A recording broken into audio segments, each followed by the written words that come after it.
सबसे पहले आपको बता दें कि आज हरियाणा के पानीपत, करनाल, कुरुक्षेत्र और जींद में इंटरनेट सेवाएं रही बंद, क्योंकि आज हजारों की गिनती में किसान करनाल की अनाज मंडी में अपनी मांगों को लेकर हुए इकट्ठा और उन्होंने अपनी मांगों में करनाल में हुए लाठीचार्ज में मृतक किसान के लिए 25 लाख रुपए और एक सरकारी नौकरी देने और घायल किसानों के लिए 2-2 लाख रुपए का मुआवजे की थी मांग, लेकिन प्रशासन और किसान प्रतिनिधियों के बीच वार्ता रही बेनतीजा, जिसके बाद किसानों ने आज लघु सचिवालय के बाहर अस्थायी तौर पर लगा दिया है धरना।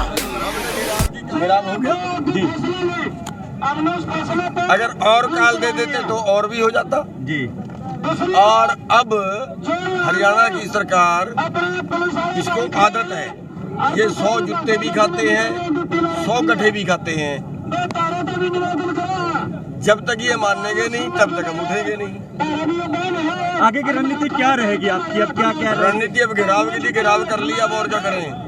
उनके अधिकारियों से बातचीत हुई, और अधिकारियों ने आज 3 दफा बुलाया अंदर मीटिंग। कोई बात नहीं, 3 दफा बुलाया तो फिर उसी का रिजल्ट तो है, तभी मान जाते अच्छा था।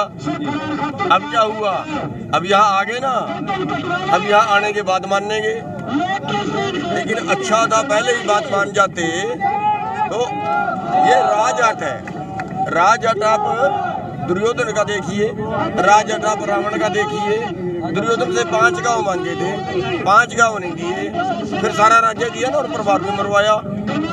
वही इनके साथ है। अब हम 3 कानून वापसी की बात कर रहे हैं, MSP गारंटी की बात कर रहे हैं। हमने क्या देश मांग लिया जी? क्या मांग लिया हमने, बताओ? हम तो जिंदा रहने की बात कर रहे हैं, अमीर बनने की बात नहीं कर रहे, लूटने की किसी को बात नहीं कर रहे, और वो भी हमें नहीं दे रहे। अब इनके साथ ये सरकार भी गंवाएंगे, ये सरकार भी गंवाएंगे, ये परिवार भी गंवाएंगे। इनकी सरकार भी जाएगी और इससे 10 गुनी मनवा के हटेंगे जी। यहीं टेंट लगा के बैठेंगे, फिर पक्का मोर्चा यहीं लगेगा। देखिए, टेंट भी लगाएंगे और नई टेंट लगेगा, खुले आसमान के नीचे बैठे, हमें तो आदत है। लेकिन जब तक मानेंगे नहीं तब तक उठेंगे नहीं। लंगर यहीं पे चलना शुरू हो गया।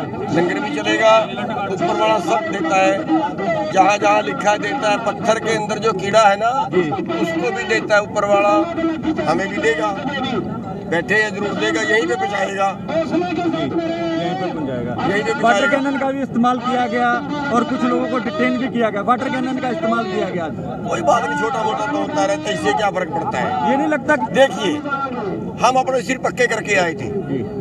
हमने इनको बोला था कि जो आप कोरोना की दूसरी डोज देनी है ना, एक डोज तो 28 तारीख को दी थी। अगर आप दूसरी डोज देना चाहते हो, अगर आप दोबारा सिर फोड़ना चाहते हो, हमारे सिर तैयार है। पंचायत से भी ऐलान हुआ, लेकिन उसके बाद तमाम बार ये बोलते हैं ना कि थूक करके चाटना और मुंह की खाना। अगर किसी को देखना हो तो हरियाणा की खट्टर सरकार को देख ले। इनके सामने हिसार है, इनके सामने टोहाना, इनके सामने रोहतक है, इनके सामने सिरसा है, लेकिन उसके बावजूद भी इन्होंने हमें रोकने का काम किया, हमारी मांगों पर ध्यान नहीं दिया। मीटिंग के अंदर SDM को सस्पेंड करने तक पे प्रशासन ने विचार नहीं किया। ये तो अंदर की बात है, बातचीत टूटी, हमारा पूर्व घोषित कार्यक्रम था, इन्होंने रोकने की कोशिश की, वहाँ रुके, लेकिन ये हरियाणा पुलिस हमें गिरफ्तार नहीं कर सकी। ये लाखों किसानों को गिरफ्तार करने के लिए 8 बसें लेकर के आते हैं। यह आंदोलन जन जन का है, और उसके बाद यहाँ आए हैं तमाम इनकी, और सबसे बड़ी बात शांति बना करके। सरकार चाहती थी हिंसा हो, लेकिन हमारे किसानों ने शांति का परिचय दिया, फिर एक बार शांति का परिचय दिया, और खट्टर सरकार को सीधा अब मोर्चा यहाँ लग गया, अनिश्चितकालीन लग रहा। सीधी स्पष्ट बात है, या तो सरकार मांग मान ले, नहीं तो यहाँ खुट्टा ठोक दिया सचिवालय के सामने, और यो जिब्बे पटेगा जब हमारी मांग पूरी होगी और खट्टर सरकार नाक रगड़ देगी और यहाँ का प्रशासन माफी मांगेगा, हमारी मांगें पूरी होंगी, तभी जो है यहाँ से उठ करके जाने वाले। देखिए, ये प्रदर्शन, पहले तो ये कहना चाहूँगा कि ये प्रदर्शन हमें क्यों करना पड़ा। ये हमारी डिमांड थी कि उस SDM के खिलाफ 307 के मुकदमे दर्ज हों, 302 के मुकदमे दर्ज हों। हमने ये भी नहीं कहा कि मुकदमे वापस हों हमारे। उसी जो घटना घटी थी उसी एवज में हमारे किसानों के ऊपर तो मुकदमे दर्ज कर दिए गए, लेकिन उस SHO के खिलाफ और SDM के खिलाफ मुकदमे दर्ज नहीं किए। उसके उपरांत हम जब मंडी में इकट्ठा हुए, हमारे मोर्चे की मंशा ये थी कि समस्या का समाधान बातचीत के जरिए कर लिया जाए, लेकिन प्रशासन और सरकार ने हमारी बात को नहीं माना, जिसकी वजह से हमें ये प्रदर्शन करना पड़ा। और आज हम बैठे हैं सेक्रेटरीट के को घेर के, जो करनाल का जो सेक्रेटरीट है, और जब तक हम बैठे रहेंगे जब तक हमारी मांगे पूरी नहीं होगी। क्या ऐलान यहाँ से किया गया? अभी तो यहाँ सेक्रेटरीट को घेर के बैठेंगे। अभी मोर्चे का ये फैसला है कि जब तक हमारी मांगे पूरी नहीं हो जाती, चाहे कितना ही समय लगो, हम यहाँ बैठेंगे। अभी थोड़ी देर में दरी और तख्त आ जाएंगे, उसके बाद यहीं बैठेंगे। रात को भी बिल्कुल दिन रात 24 घंटे धरना है। अब घेरे रखेंगे हम सेक्रेटरीट को। प्रॉपर्टी बेचने और खरीदने के लिए संपर्क करें फेयर डील प्रॉपर्टीज।